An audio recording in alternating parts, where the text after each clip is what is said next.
Fala galera, beleza? Vamos falar hoje do XPlog, um dos maiores fundos imobiliários aqui, maior quantidade de cotista que tem no nosso mercado de fundos imobiliários. Então, para quem ainda não conhece, vamos rapidamente passar algumas informações gerais.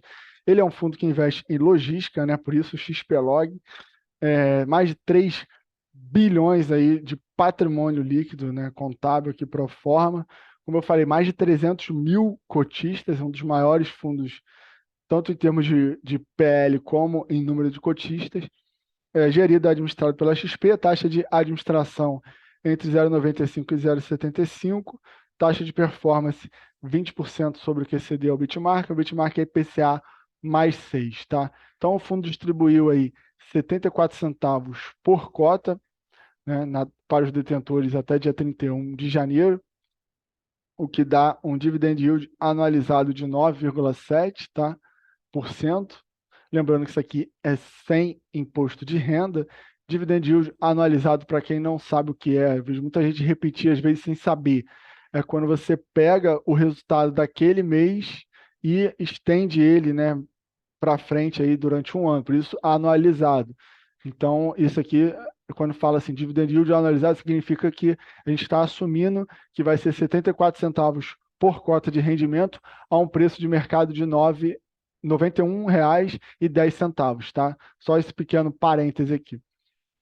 Então, a gente sabe que o fundo tem exposição americana, a gente vai ver com mais detalhe mais para baixo, mas até o momento, né, até a data desse relatório, o fundo informa que recebeu pontualmente das Americanas SA todas as receitas de locação vencidas até o momento, tá? Então, a gente vai ter que aguardar aí o próximo, talvez, para que tenha alguma novidade ou algum fato relevante no meio do caminho, tá? Então, aqui está a distribuição, né, de resultados e a distribuição de rendimentos. O resultado foi um pouquinho melhor esse mês aqui do que eles distribuíram, mas nos outros 2 meses tinha sido um pouco pior.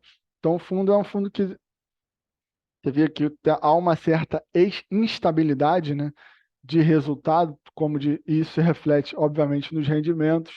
O fundo tem passado aí por alguns momentos desafiadores em relação à vacância, existe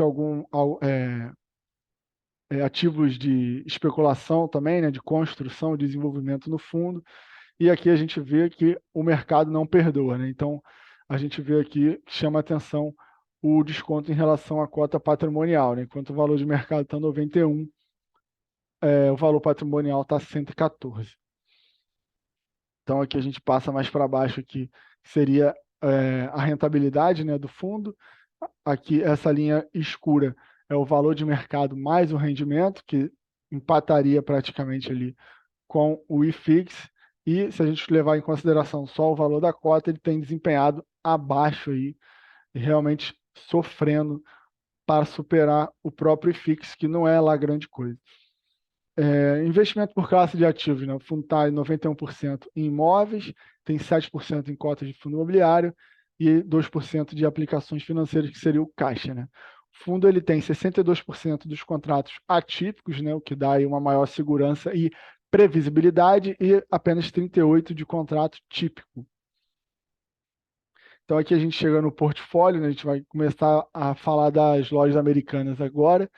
É, Desculpa. Os locatários, né, principais são Via Varejo com 15, Leroy com 11, o Pão de Açúcar com 8, Renner, Mobile, e aqui a B2W, né, que é a controladora das lojas americanas, com 7%. Né? Não é um percentual trivial, né? Não é tão baixo assim. Num eventual calote da Americanas, haverá um impacto significativo. Nada que ameace a existência do fundo, mas a curto prazo a gente pode esperar volatilidade, tá? Os indexadores do fundo aqui, 75 é IPCA, 23 IGPM, 2 IPC. A maioria da atualização aqui dos contratos, né, o reajuste, eles ficam mais para o segundo semestre, então a gente, né, pode ter aí um aumento dos rendimentos, né, mais para o final do ano aqui.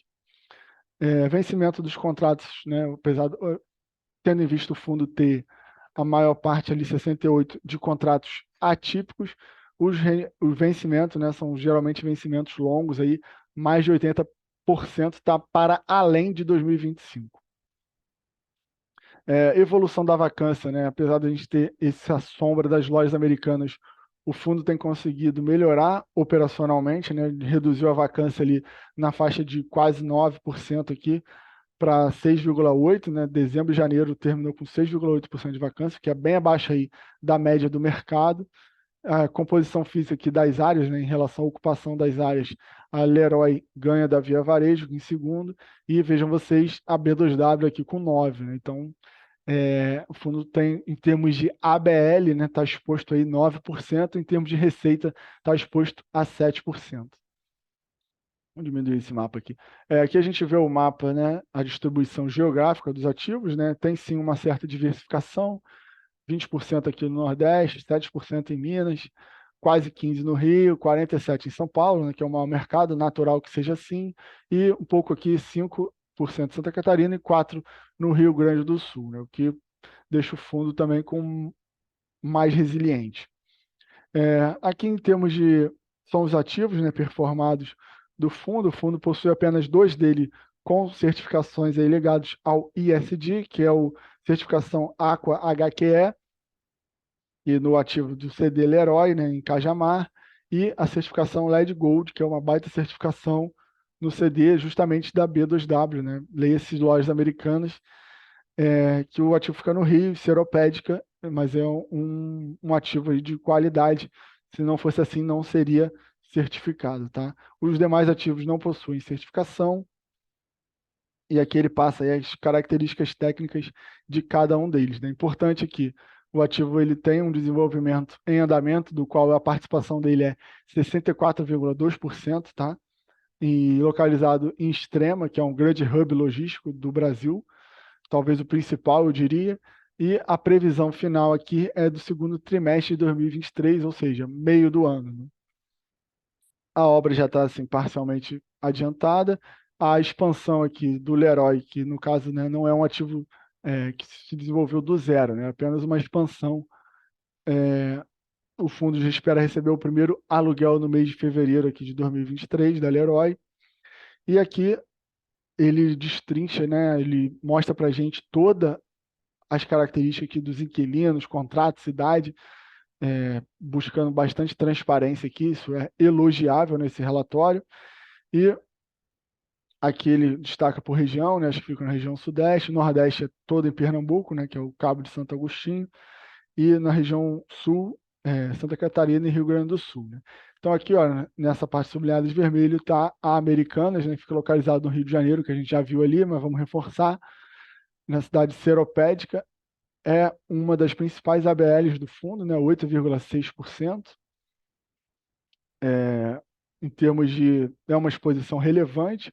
O contrato, em tese, terminaria no dia 31/7 de 2026, portanto, a gente ainda teria aí um pouco mais de 3 anos, né, o que, em tese, deveria dar uma tranquilidade para o fundo, porque, né, até essa questão, né, essa polêmica em relação ao balanço da Americanas era considerado era considerado bom você estar exposto a uma grande empresa negociada em bolsa, né, controladores da 3G, mas enfim, a gente vai precisar acompanhar mês a mês como vai ficar isso.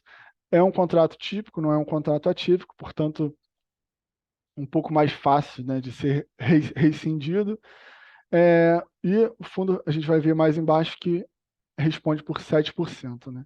Então, aqui algumas perguntas sobre a loja americana, que a gente meio que já passou aqui, basicamente reforçando que está adimplente, tá? Até o momento, e aqui ele fala algumas características, algumas movimentações que teve no fundo, e dá uma visão de que isso não vai impactar tanto a cota de mercado, e mantiveram o guidance de 74 centavos por cota, tá, pessoal? Por hoje era isso. Espero que vocês tenham gostado aí. Não deixe de se inscrever no canal. Ah, sim, vamos falar também aqui de contas a pagar, né? As obrigações do fundo. Essa maior parte aqui está em período de carência ainda, são obrigações de longo prazo, né? O fundo tem um patrimônio de, aí, de 3 bilhões de reais, e apenas contas a pagar aqui, né, seria uma alavancagem de 233 milhões. Não é grande coisa assim, de fato, tem bastante fundo que está alavancado, mas eu creio que isso não é uma preocupação iminente aí do XP-LG, é um nível de alavancagem suportável, baixo, Acho que o principal problema a curto prazo é essa questão mesmo das lojas americanas, tá, galera? Então, por hoje era isso. Valeu, não deixe de se inscrever no canal. Um abraço.